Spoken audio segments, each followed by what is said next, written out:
Chicago is where the narrative starts. Harry Rawlings and Veronica Rawlings had a happy marriage. Linda and Carlos P. own a shop, and while Linda seems to do the most of the labor, they have 2 kids, Savvy and Gracie. Alice Gunner is mistreated by her husband, Floric, who makes a genuine and loving effort to put things right.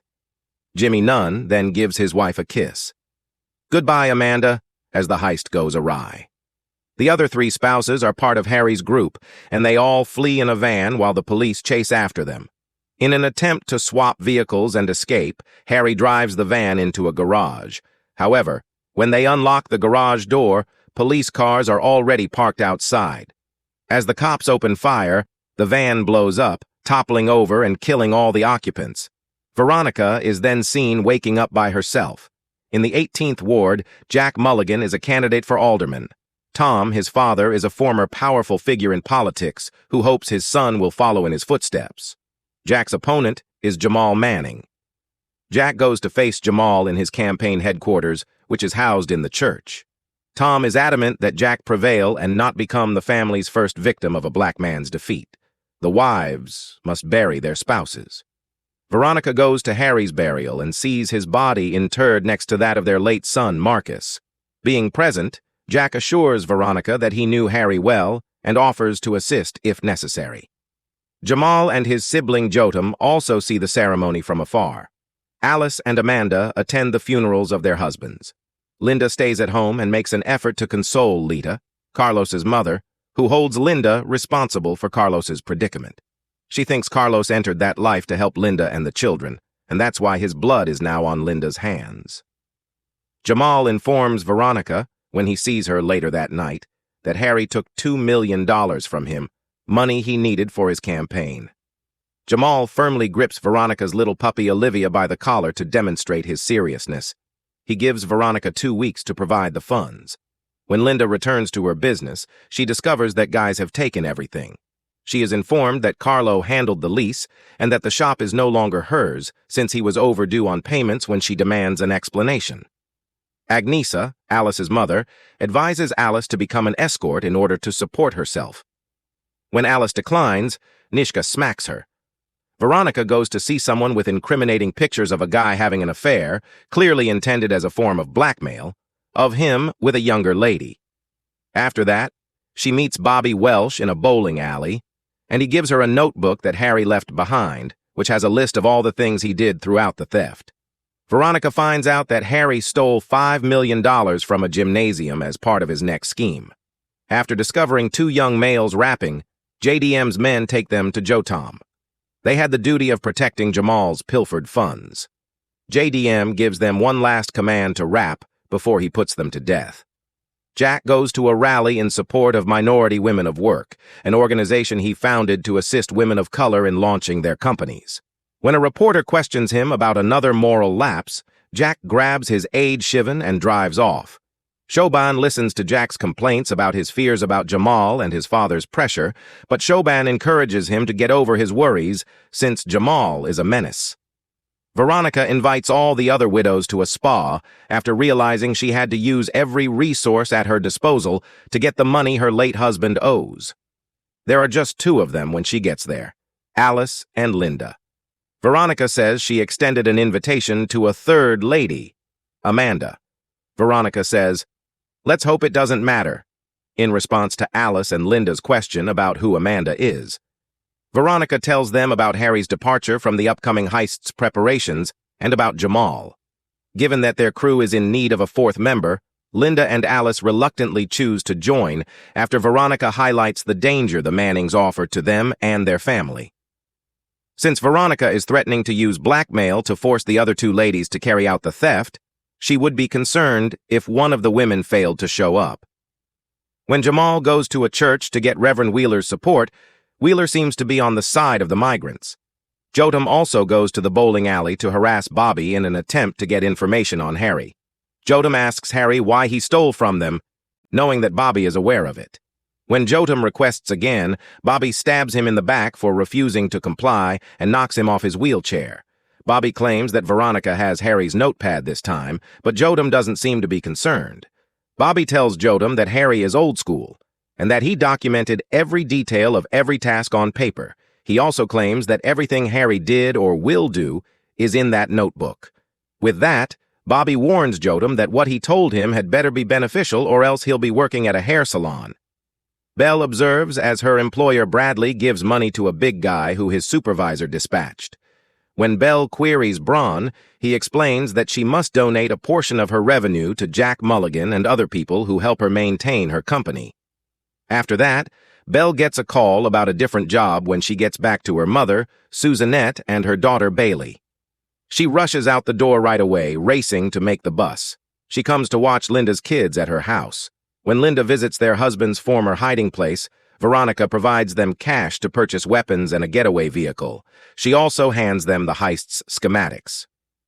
To make matters worse, Alice attends an auction in hopes of purchasing a vehicle, but she finds up overpaying. After Alice informs Veronica that she is unable to drive, Veronica decides to enlist Bash Ellis, Harry's former driver. She then tries to acquire weapons, but because she doesn't have the right paperwork, a lady helps her. Linda, meantime, attempts to decode the heist's schematics, but is unable to read the language on the paper. Pretending to work for the corporation that owns the property, she meets a guy whose residence she thinks to be the target. However, she makes a mistake when she brings up the subject of the man's wife, who he claims has been dead for 4 months. When Linda recalls her late spouse, she starts crying.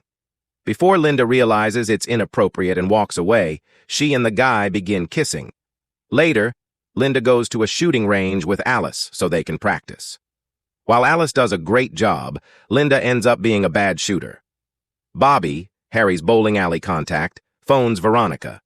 He asks her whether she has swapped the notebook, but Veronica lies and says yes. Bobby responds, "That's good," and turns to face an unidentified stranger. When Amanda does phone Veronica at last, it's just before she goes to sleep and starts fantasizing about her relationship with Harry, the good and the terrible. Amanda offers to meet up. In this moment, it is initially revealed that the two lost a kid. "Don't let having a kid with you be my sole regret," Harry says Veronica. Veronica retorts, suggesting that maybe you ought to have had a kid with someone else. That way, he would still be alive. Amanda and Veronica meet at a restaurant. Amanda says that since she was taking care of her infant, she was unable to meet with Veronica earlier. Veronica decides not to discuss anything about the robbery as a result. She starts talking about Harry, claiming that his exacting notebook supports the notion that he is a perfectionist and that he has never made a mistake. "I think he was human," Amanda says. After all, a week before the crime occurs, Amanda expresses her hope that Harry gave Veronica enough money to go and start anew. He visits the Mannings, who beat and murder him. When Alice gets to the meeting place for the escort, she encounters David. He reveals himself to be a real estate agent and points out the plans in Alice's room as being from the Mulligan residence. While a guy is in another room soothing Amanda's wailing infant, Veronica unexpectedly shows up at her home to inquire whether her husband knows someone who could be prepared to participate as a getaway driver for the forthcoming theft. When a door is closed, Veronica's dog comes to it and starts barking and clawing at it. Veronica notices a flask on the table that precisely like Harry's. Wanting to open the door without having her suspicions validated, Veronica approaches it. But before Amanda can get back, she snatches Olivia and departs. Amanda enters the closet and converses with the guy within, who is Harry Ver. Monica feels overwhelmed as she leaves. Then, in a flashback, we see how Harry positioned a dummy in the driver's seat, set up his guys, and fired twice to get the cops to shoot at the van before setting off explosives to murder his men. After, we see Harry and Jack on a yacht, where it is revealed that Jack had given Harry the order to take from Jay. Next, we flash back to 2008, when Marcus was driving and decided to do an illegal U-turn in order to return home and give Harry something. When Marcus refused to expose his hands, the policeman who had stopped him over almost shot him.